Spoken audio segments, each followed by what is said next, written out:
अब ना हम देखने वाले हैं 2013 का जीएस 1 का।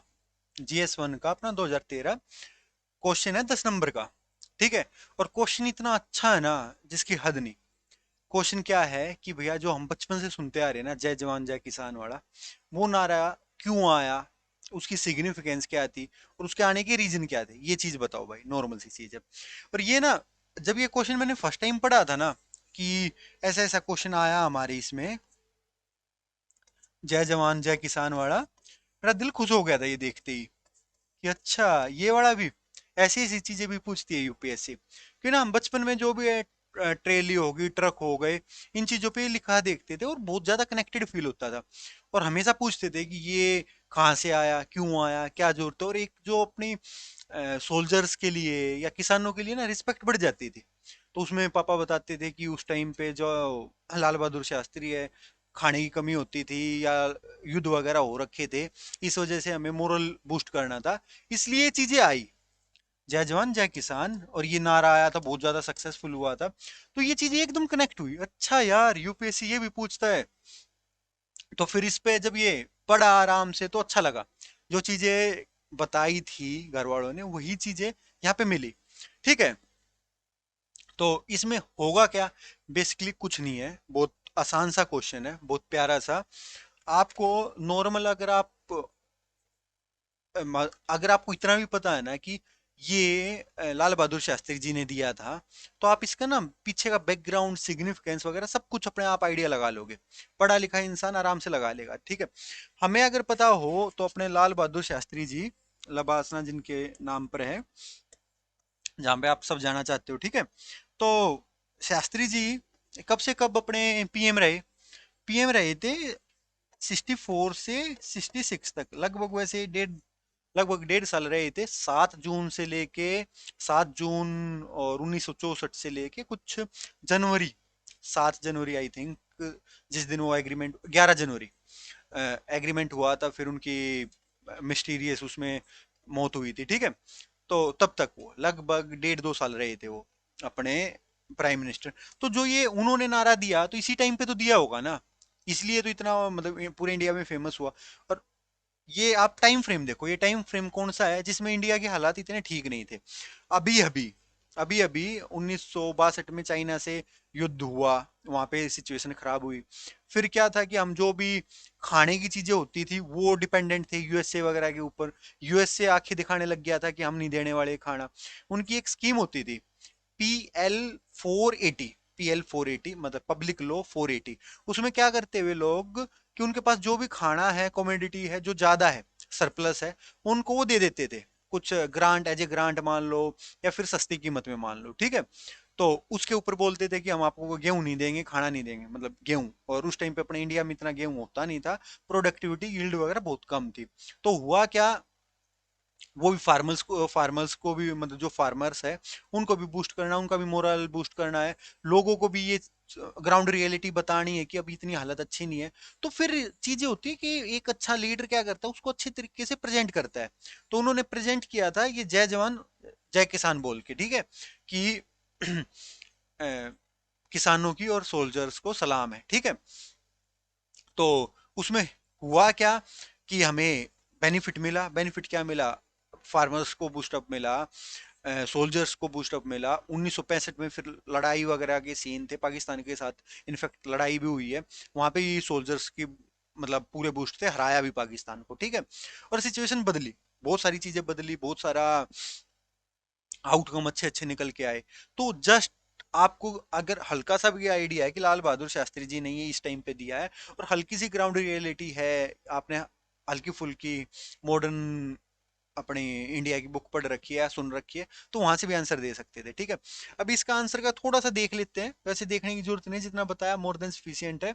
ऐसे ऐसे क्वेश्चन फ्री के होते हैं, बट इनको लिखना अच्छे से होता है, थोड़ा इमोशनल कनेक्ट बनता है एग्जामिनर के साथ। ठीक है। तो ऐसी चीजें है भैया, लाल बहादुर शास्त्री जी ने, लाल बहादुर, थोड़ा सा बड़ा कर लेते हैं इसको, लाल बहादुर शास्त्री जी ने दिया ये। ठीक है। और इंडिया का, चाइना का और पाकिस्तान का उस टाइम पे इतने फ्रेंडली रिश्ते नहीं थे, वो तो आज भी नहीं है। तो वो वाली चीजें भी थी। तो सोल्जर्स को बूस्ट अप करने के लिए चीजें रही, ठीक है, कोल्ड वॉर की भी सिचुएशन थी। तो मोराल बूस्ट किया इसने, जय जवान ने, ठीक है। जय जवान के साथ बाद में क्या हुआ, जय जवान, ठीक है, बाद में क्या हुआ, अपना किसानों को भी साथ में जोड़ दिया, एक ही, मतलब बोलते हैं ना, एक ही स्लोगन से दोनों का दिल जीत लिया। जो आम लोग थे उनके दिल में भी अपना सम्मान की भावनाएं भरी। तो ये चीज थी भैया, पाकिस्तान के से लड़ाई, चाइना के साथ अच्छे रिश्ते नहीं होने, और कोल्ड वॉर का टाइम, उसमें अमेरिका चाहता था कि इंडिया उनकी साइड जाए, रसिया के साथ हमारी अच्छी फ्रेंडशिप थी। तो वो वाली डायनामिक्स थी। तो पाकिस्तान का साथ देना स्टार्ट कर दिया था यूएसए ने। तो ये वाली चीजें हम मेंशन कर सकते हैं, ठीक है। अब चीज ये है, एक तो चीज ये आ गई, ठीक है। फिर क्या हुआ कि अपना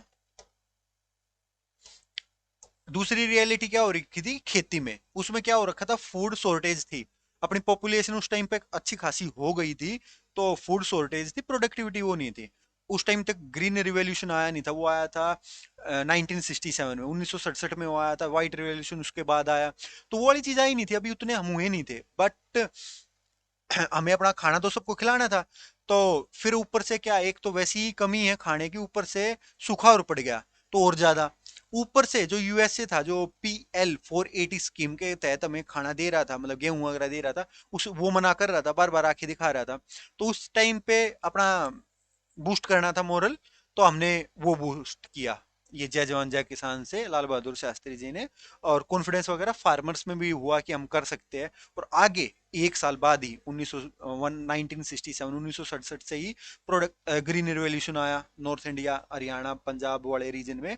और फिर कुछ ही साल में ऐसा हो गया, कुछ ही साल में, 4 से 5 साल में ऐसा हो गया था कि जो गवर्नमेंट स्कूल की सरकारी बिल्डिंग थी या सिनेमा हॉल्स थे ना, वहां पे हमें अपना अनाज रखना पड़ गया था। उस टाइम पे इतना FCI वगैरह ना, जो अनाज रखते, या एक टीन शेड वगैरह देखी होगी वहां पे स्टोर, वो इतनी नहीं थी। तो सिनेमा हॉल, स्कूल्स वगैरह में रखना पड़ गया था।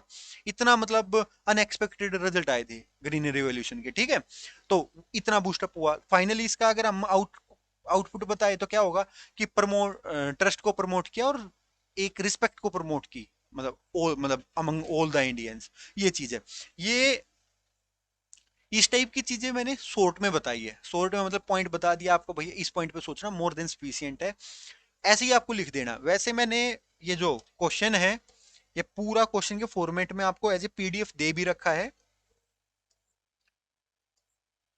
ये पूरा एज ए जो अपना आंसर है वो दे रखा, बट आई थिंक इतना पढ़ोगे, टाइम वेस्ट करोगे, इतना फायदा नहीं है। आपको पॉइंट है, और फिर आपको देखो, आर्टिकुलेशन स्किल्स तो आपकी होनी चाहिए। आपको अच्छे से आंसर लिखना आना चाहिए, थोड़ा इंटरेस्टिंग फिगर्स वगैरह बना के, कुछ भी करके आपको एक एग्जामिनर का आपको अपनी तरफ तो खींचना पड़ेगा। तो वो आपकी स्किल्स खुद की है भैया, उसको आप ब्यूटिफिकेशन बोलो या कुछ भी बोलो, बट कंटेंट ये लिखना है। कंटेंट का आइडिया दे दिया कि हम अब उस पॉइंट को आप 1 लाइन में भी लिख सकते हो, 3 लाइन में भी लिख सकते हो। हल्के फुल्के आइडिया के लिए मैंने ये दे दिया है। इतना नहीं पढ़ना है, आपके दिमाग में ये चीजें क्लिक होनी चाहिए, ये वाली जो चीज है ना, क्लिक होनी चाहिए। इसको ही बढ़ा के लिखो, ठीक है। क्वेश्चन, ठीक है, क्वेश्चन राइट, क्रिटिकल नोट, उसमें क्रिटिकल है, थोड़ा सोच के प्यारे प्यारे उसमें लिख देना, ठीक है। अब इसमें देखो, नॉर्मल चीज है, हर कोई लिख के आया होगा कि यूएसए का थोड़ा सा प्रेशर था, ये था। अगर आप वहां पे पॉइंट नोट कर रहे हो ना, PL 480 स्कीम, तो एग्जामिनर को लगता है कि हाँ भैया पोटेंशियल है बंदे में। तो कुछ होता है ना, एक आध एक नंबर का भी फर्क, वो आध एक नंबर अगर आप बिल्कुल एग्जैक्ट मेंशन करोगे ना, वो चीजें। तो यही था इस क्वेश्चन में, ज्यादा कुछ नहीं था। आपको थोड़ा इमोशनली कनेक्ट कर सकते थे, और थोड़ा आप अपने पास से भी मोटिवेट हो सकते थे, ठीक है। तो thank you from team Vitto, have a nice day.